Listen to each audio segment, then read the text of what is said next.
Queridos irmãos, que a preciosa paz esteja sobre todos vocês. Eu quero falar um pouco sobre coisas que estão para acontecer. Está profetizado nas Escrituras Sagradas. A bênção de Deus é sobre todos aqueles que estão em obediência à sua preciosa palavra. A maldição está sobre aqueles que desobedecem à palavra de Deus. Deus é justo. E Ele fará justiça àqueles que são justos. A Bíblia nos convida a estarmos de pé diante da sua presença e ela nos convida a darmos crédito à palavra. Já está escrito em provérbio: abraça e ela te abraçará, honra e ela te honrará, e te dará uma coroa de glória. Todos nós, seres humanos, independente de religião, de credo, somos convidados a dar crédito à palavra de Deus. A Bíblia Sagrada, a palavra de Deus, ela não é exclusivamente de nenhum ministério. Ela é de Deus para o ser humano. E em toda a Bíblia Sagrada tem profecias de coisas que vão acontecer, de coisas que já aconteceram e que estão acontecendo e que vai acontecer. A maior bênção que a igreja vai receber, a igreja já tem recebido bênçãos preciosas, o perdão, a justificação, o Espírito Santo, mas tem uma bênção para ele receber. E só os santos que se esforçaram para estar de pé diante de Deus irão receber. Está lá na Epístola de Judas.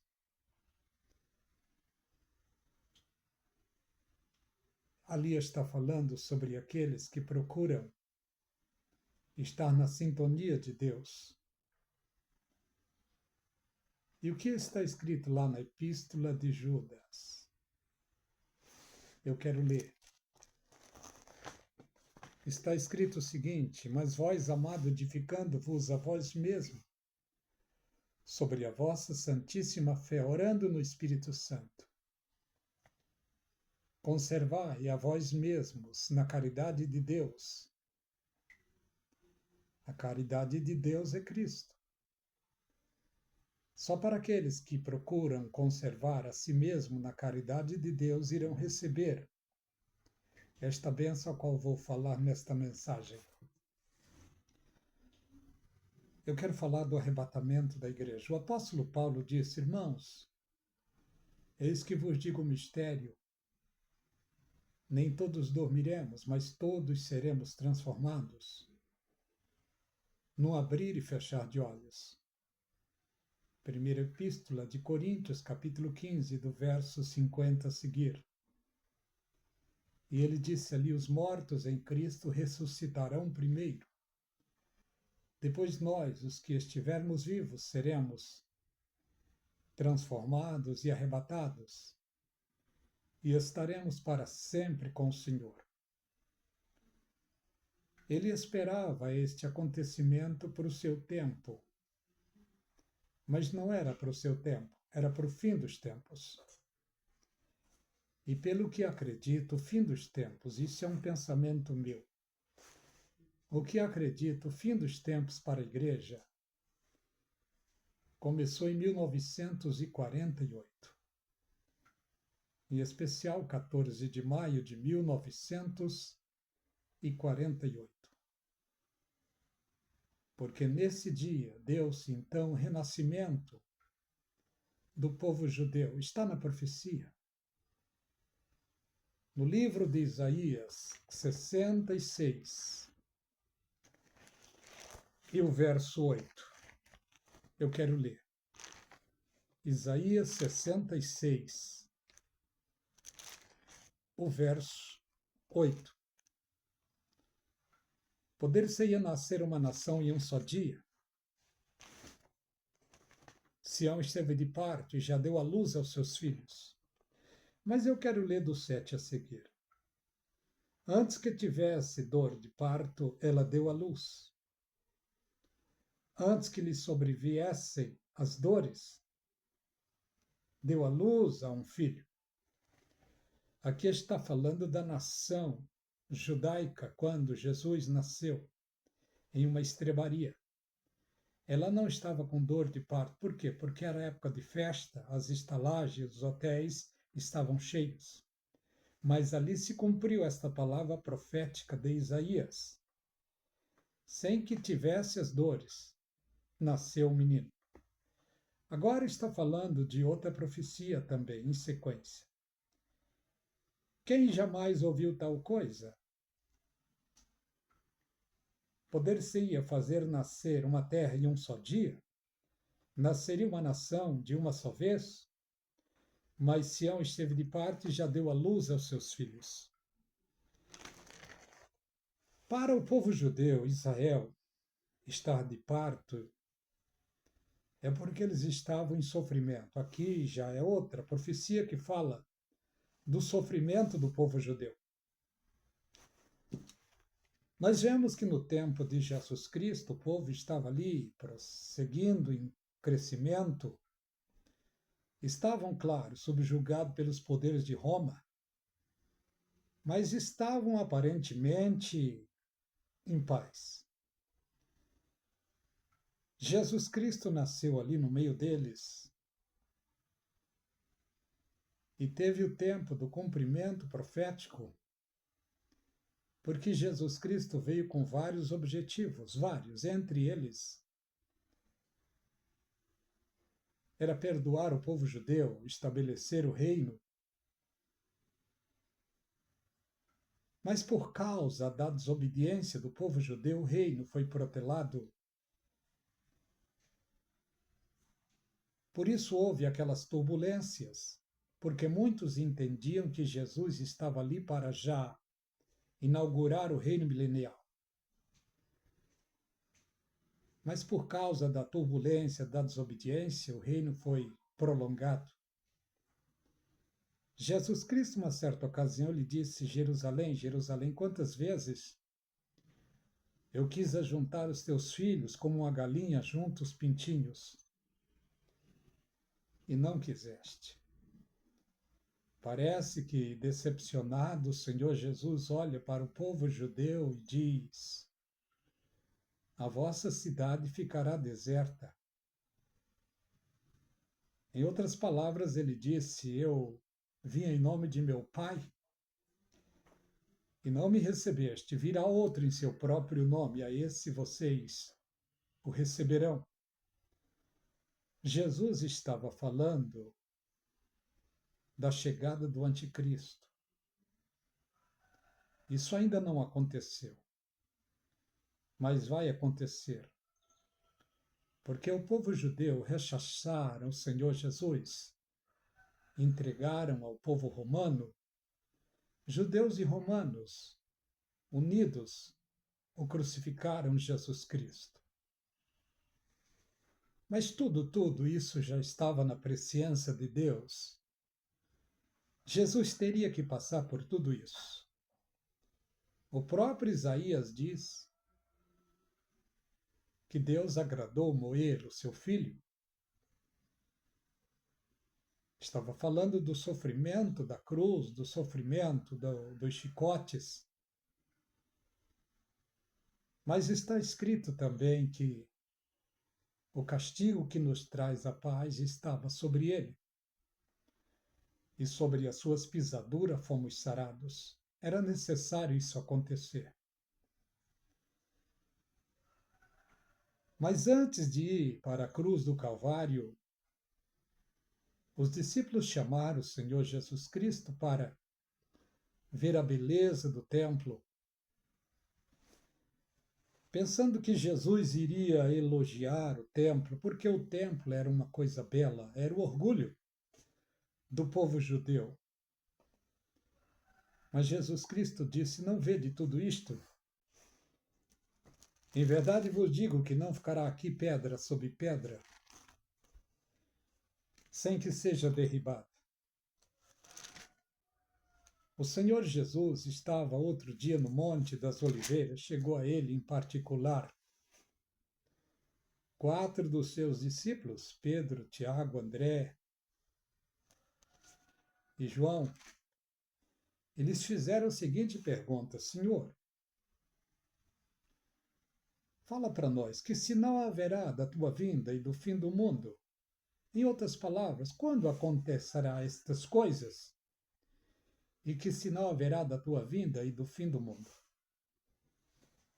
Estas coisas, eles ficaram notando que Jesus disse: não ficará aqui pedra sobre pedra.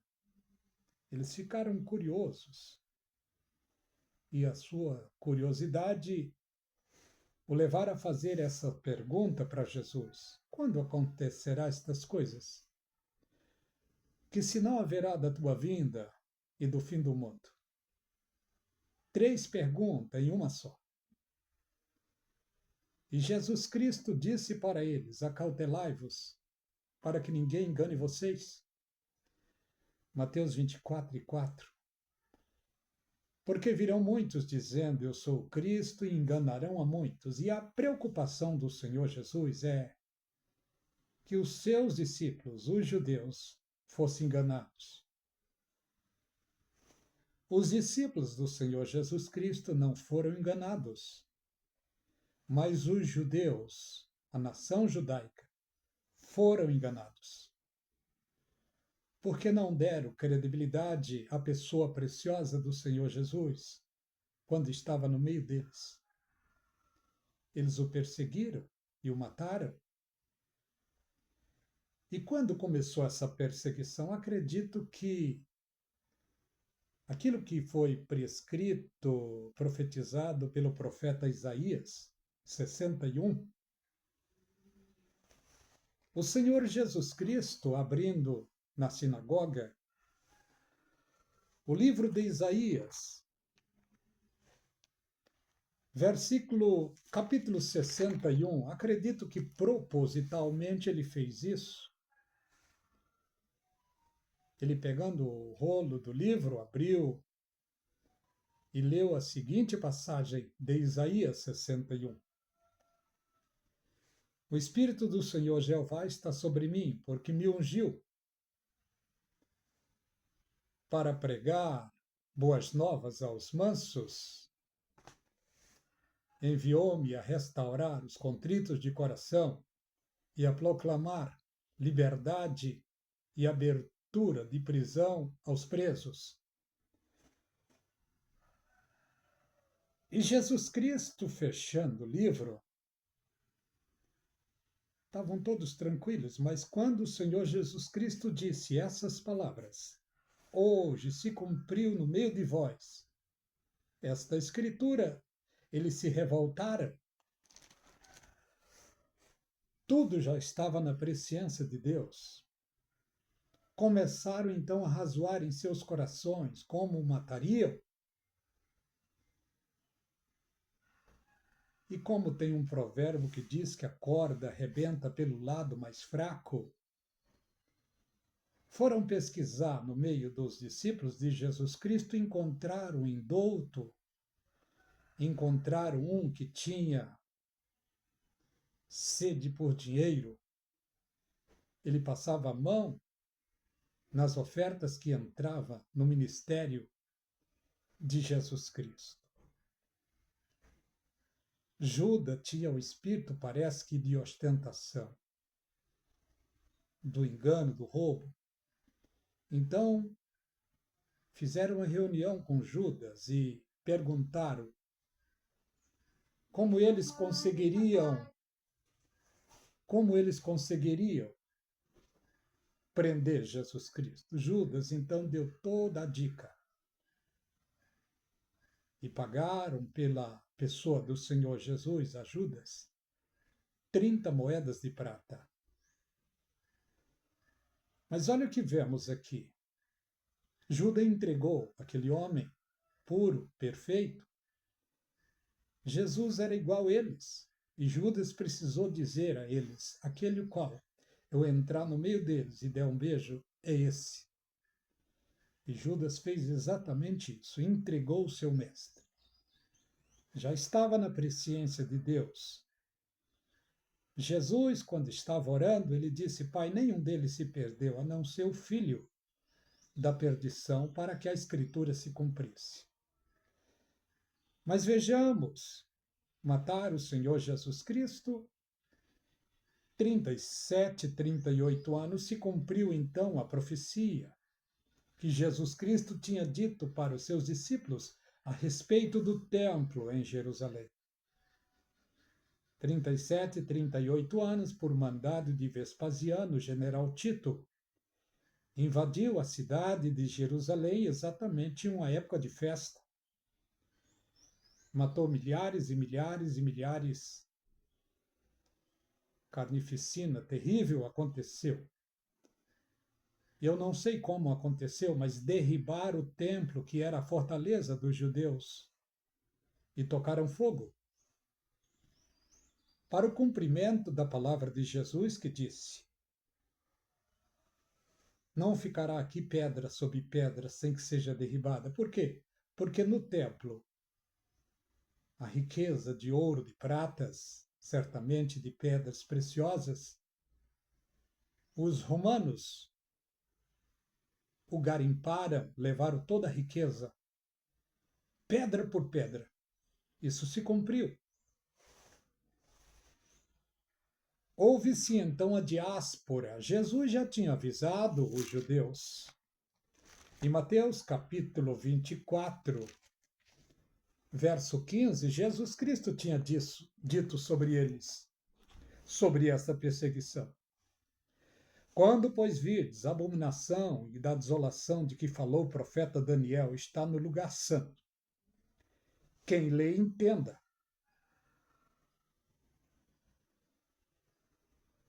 Então os que estiverem na Judéia, fujam para os montes. Quem estiver nos montes, não volte para tomar alguma coisa. Quem estiver nos telhados, não desça. Esta era a argumentação, o aviso que Jesus disse para eles. E olha o que ele disse aqui: mas ai das grávidas e das que amamentam nesses dias. Em outras palavras, naqueles dias. Porque as mulheres grávidas não tinham força para correr, aquelas que estavam amamentando não tinham agilidade para fugir. Mas olha o que ele disse: orai para que a vossa fuga não aconteça no inverno. Muito frio. Eles iriam para onde? O frio era terrível. E nem no sábado. Porque os judeus, por causa da lei, eles não andavam mais de 900 metros no sábado. E exatamente num dia de sábado, acredito que houve esta grande perseguição, esta grande carnificina. Mas Jesus Cristo também, nesta palavra profética, está falando de outro acontecimento terrível para o futuro. Olha o que está aqui, no versículo 21. Porque haverá grande aflição como nunca houve. Ele está falando de outra aflição que Jerusalém, que o povo judeu irá passar. Mais terrível.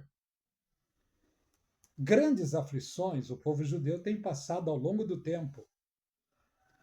Em 1942, no templo de Hitler, segundo a história, mais de 6 milhões de judeus foram mortos, torturados, mortes terríveis. E ao redor do mundo, muitos judeus, segundo o que dizem, mais de 120 milhões, morreram ao redor da terra. E coisa ainda mais pior, mais terrível, está para acontecer. Por que isso? Por causa da desobediência. O povo judeu, o povo da bênção, o povo da promessa, mas resolveram endurecer o coração. O próprio Deus, de uma maneira enigmática, tem endurecido o coração do povo judeu para que no fim dos tempos o seu nome seja glorificado sobre este povo. Porque a promessa de Deus está de pé. Ele prometeu a Abraão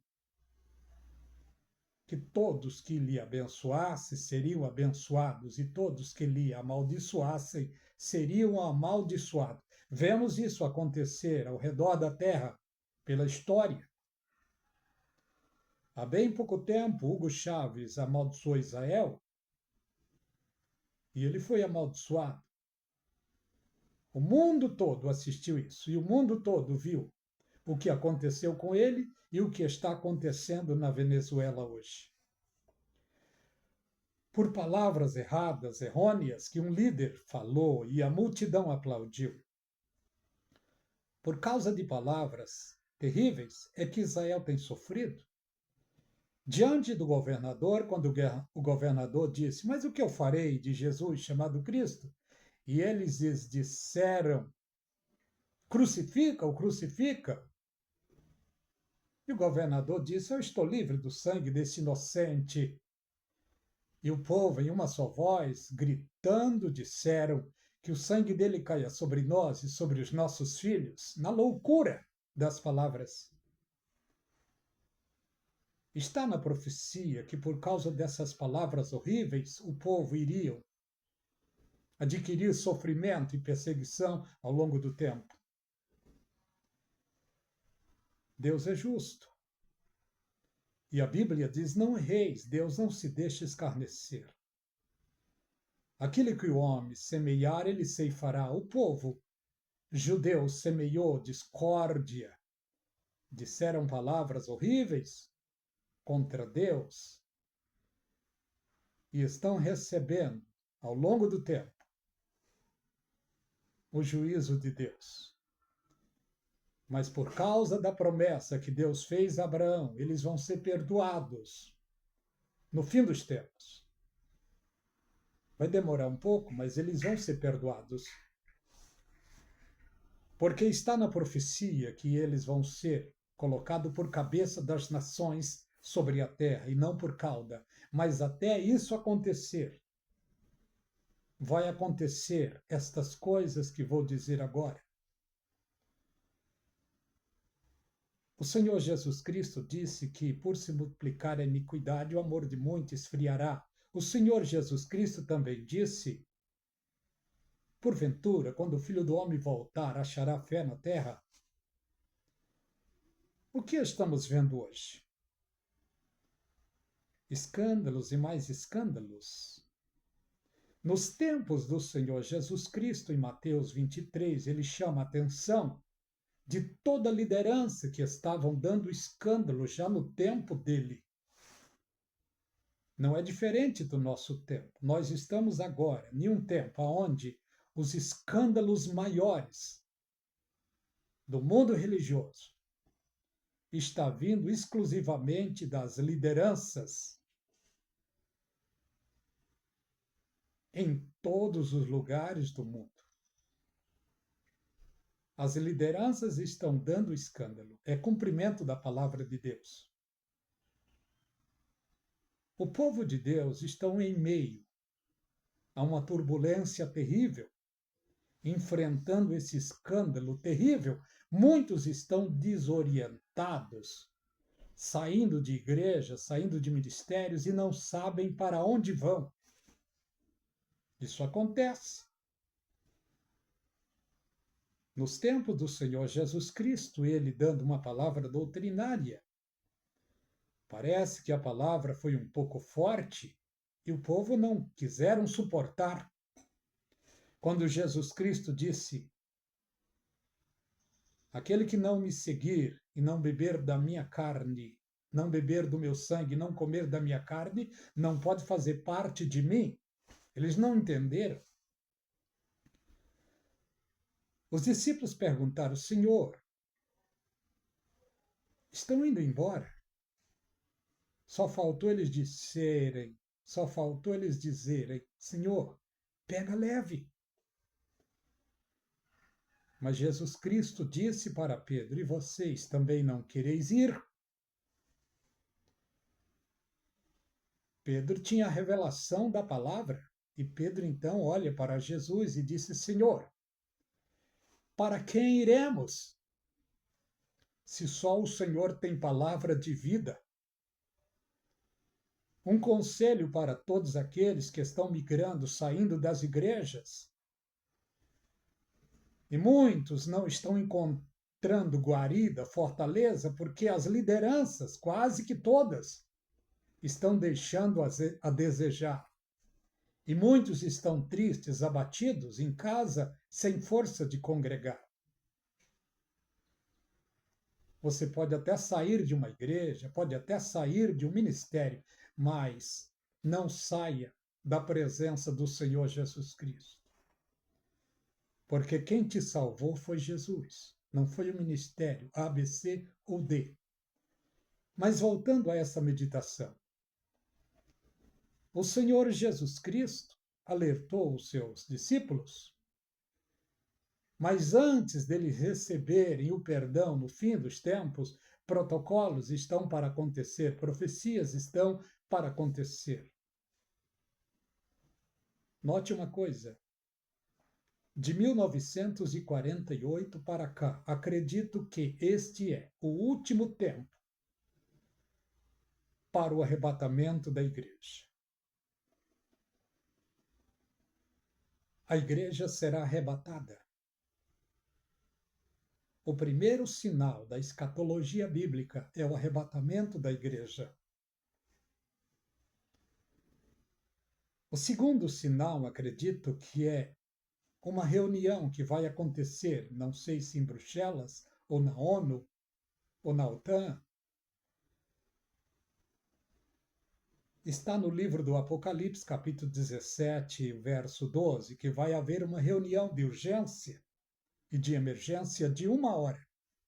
E nessa reunião vai ser escolhido 10 líderes, 10 presidentes, e junto com eles vai ser apresentado à imprensa mundial o anticristo.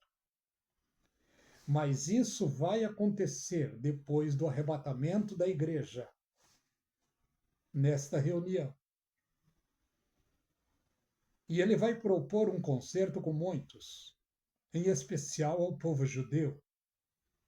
Acredito que para o povo judeu ele vai dizer: faça uma aliança comigo, porque se vocês fizerem uma aliança comigo, eu vou cessar a guerra entre vocês e entre a Palestina. É o que mais os judeus querem. E certamente ele vai dizer também: vou construir o templo que vocês almejam. Acredito que será esses dois tópicos que o povo vai se unir ao anticristo. Esta união aqui é exatamente a união de terra e ferro que está na estátua de Daniel. Os pés de ferro e barro. Os judeus vão se unir ao anticristo. Aparentemente ele vai prometer guarida, aparentemente ele vai prometer ao povo judeu segurança. Mas a Bíblia diz: quando vós ouvirdes segurança, segurança, segurança, então lhe sobrevirá repentina destruição. Quando isso vai acontecer? Na metade da grande tribulação, no auge da popularidade do anticristo, o falso profeta, unido à besta, vai ser feita uma imagem da besta e vai ser colocado no templo dos judeus.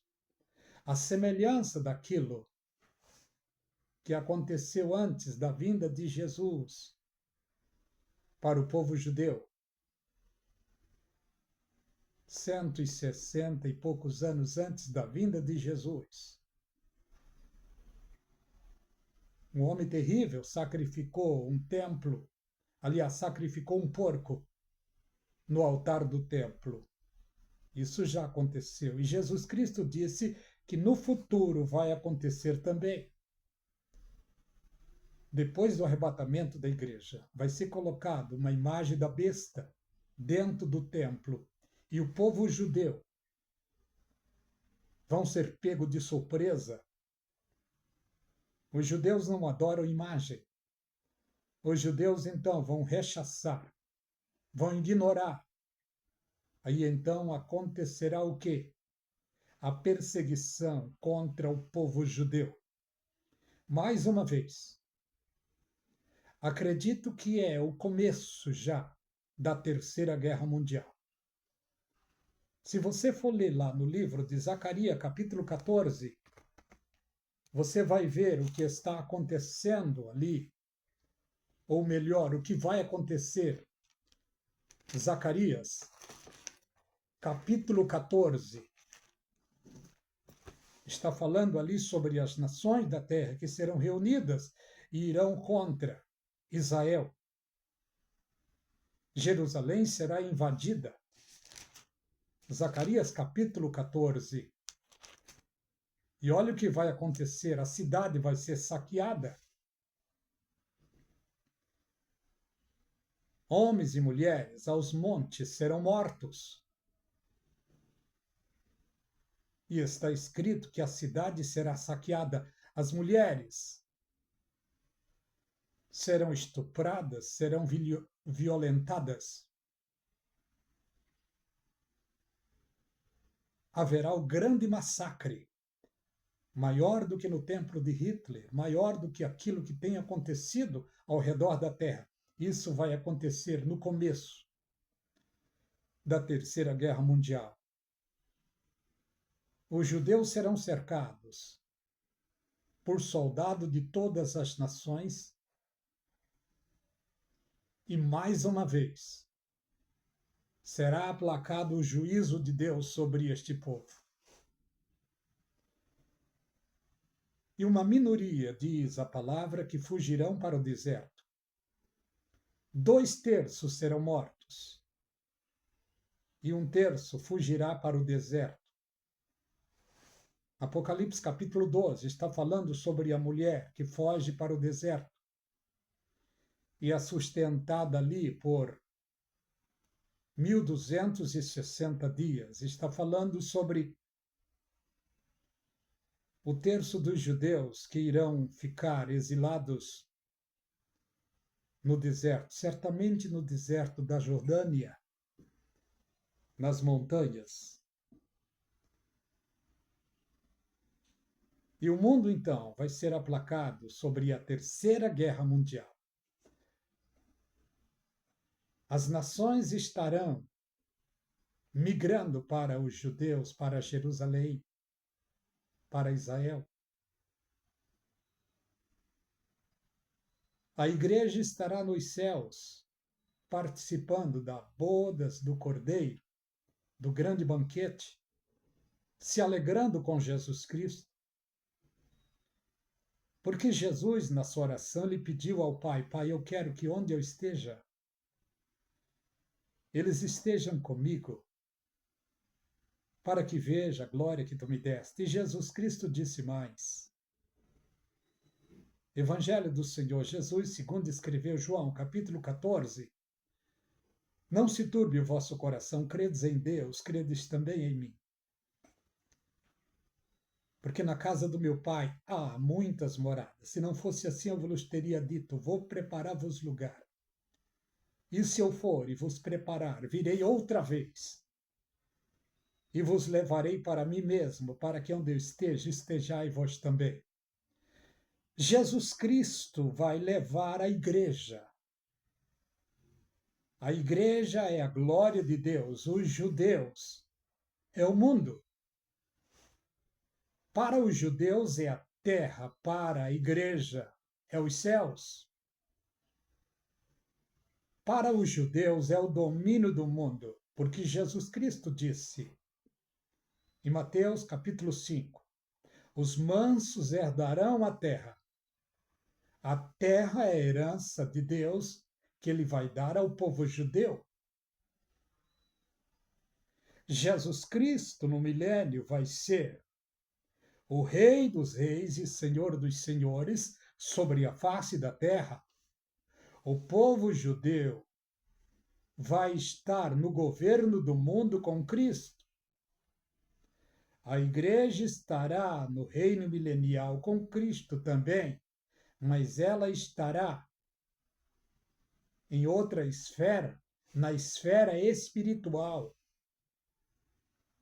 Deus tem dois reinos: o reino dos céus, que é a igreja, e o reino de Deus, que é Israel na terra. As profecias estão para se cumprir e vai se cumprir.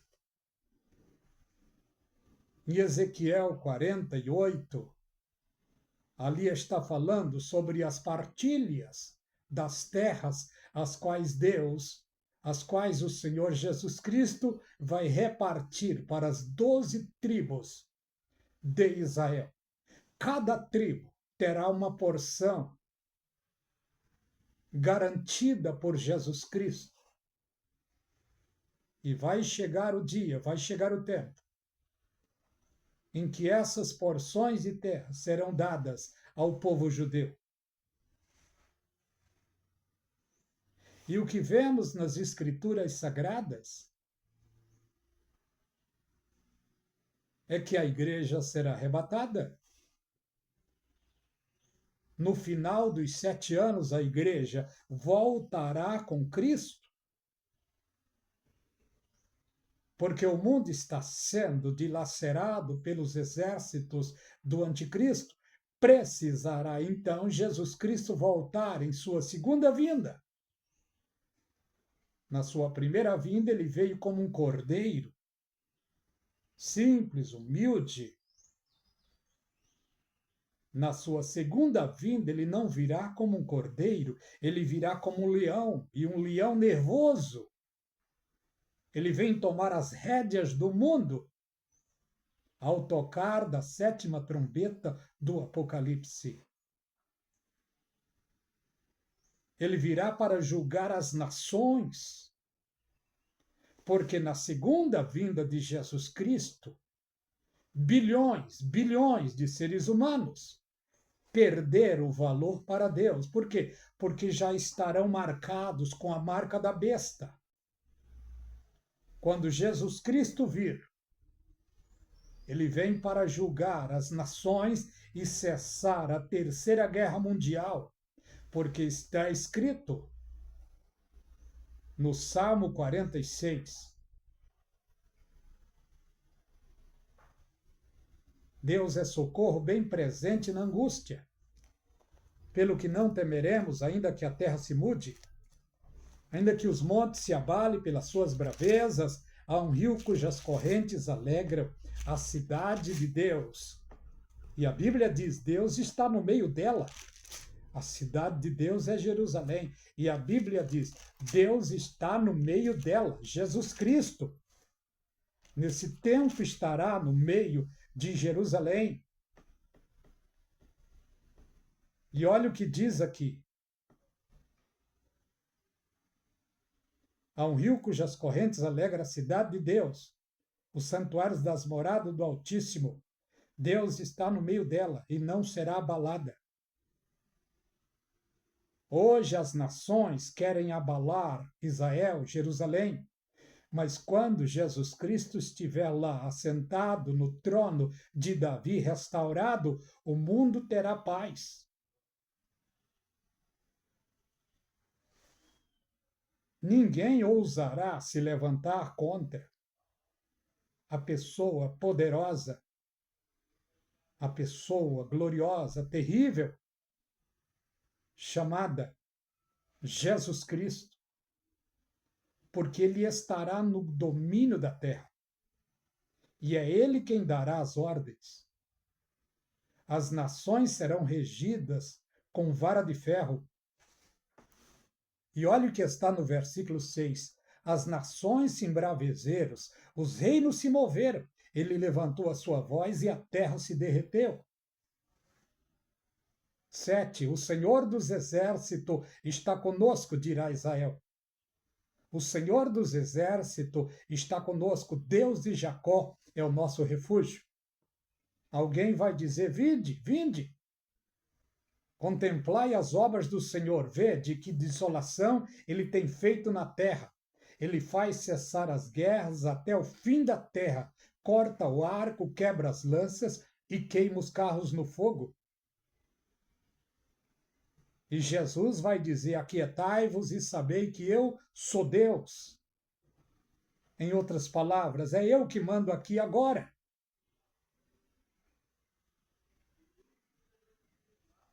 O Senhor dos exércitos está conosco. O Deus de Jacó é o nosso refúgio. Eu vou encerrar.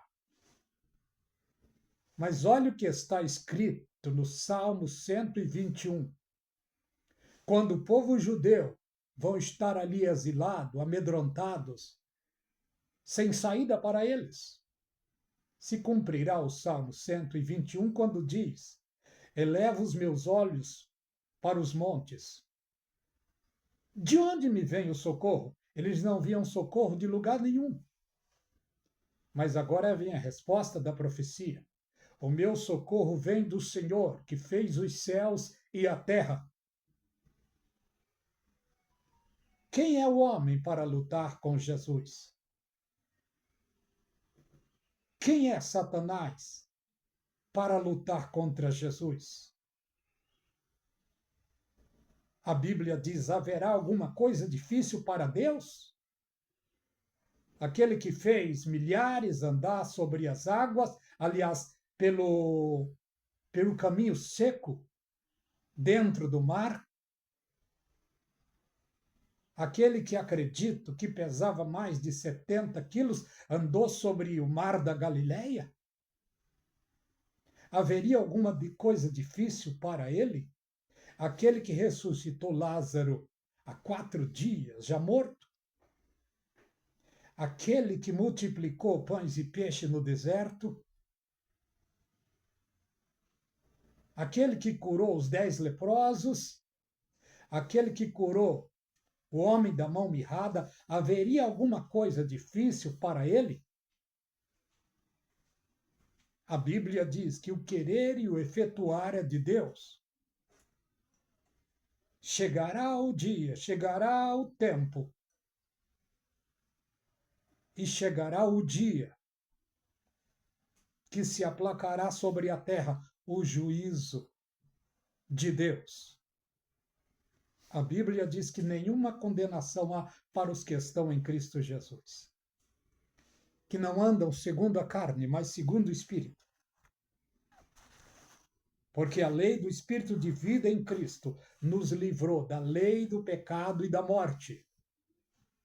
Meu irmão e minha irmã, nós não temos motivo algum para nos orgulhar, a não ser na cruz de Cristo. Que a graça e a paz da parte de Deus seja sobre todos vocês. Deus vos abençoe. Se gostar, dê um like. Se inscreva no canal A Voz do Atalaia. Deus vos abençoe.